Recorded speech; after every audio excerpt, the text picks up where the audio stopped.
Tollywood star hero power star Pawan Kalyan గారి కొడుకు Akira Nandan cinema entry ఉంటుందని చాలా రోజుల నుంచి చాలా రకాలుగా వార్తలు వస్తూ ఉన్నాయి.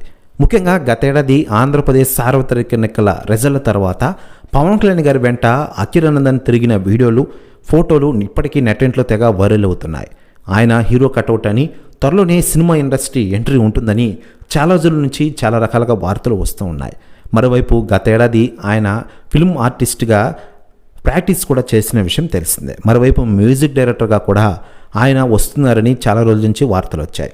ముఖ్యంగా పవన్ కళ్యాణ్ గారి సినిమా ఓజీ సినిమాలో ఖచ్చితంగా ఎంట్రీ ఉంటుందని వార్తలు వచ్చాయి. అయితే వీటిపై ఎటువంటి అధికార ప్రకటన రాలేదు. అయితే లేటెస్ట్గా అందుతున్న సమాచారం ప్రకారం పవన్ కళ్యాణ్ గారి కొడుకు అకిరానందన్ కోసం mega power star Ram Charan రంగంలోకి దిగుతున్నారట. ఇకపోతే పవన్ కళ్యాణ్ గారితో మాట్లాడి అకిరానందన్ సినీ ఎంట్రీ దగ్గరుండి చూసుకొని ఉన్నారట mega power star Ram Charan. Press news కూడా తెగ వైరల్ అవుతోంది తెలుగు ఇండస్ట్రీలో. మరోవైపు పవన్ కళ్యాణ్ గారి విషయానికి వస్తే ప్రస్తుతం అటు రాజకీయాలు ఇటు సినిమాలంటూ ఫుల్ బిజీగా మారిపోయారు. ఆంధ్రప్రదేశ్ డిప్యూటీ సీఎం రాణిస్తూ మరోవైపు సినిమాలో నటిస్తూ ఔరా అనిపిస్తున్నారు. ప్రస్తుతం హరిహర వీరమ్మల షూటింగ్తో ఫుల్ బిజీగా ఉండగా ఈ సినిమా షూటింగ్ అయిపోయిన వెంటనే ఓజీ సినిమాతో బిజీ కానున్నారు. డైరెక్టర్ సుజిత్ ఈ సినిమాని అత్యంత అద్భుతంగా తెరకెక్కిస్తున్న విషయం మనకందరికీ తెలుసు.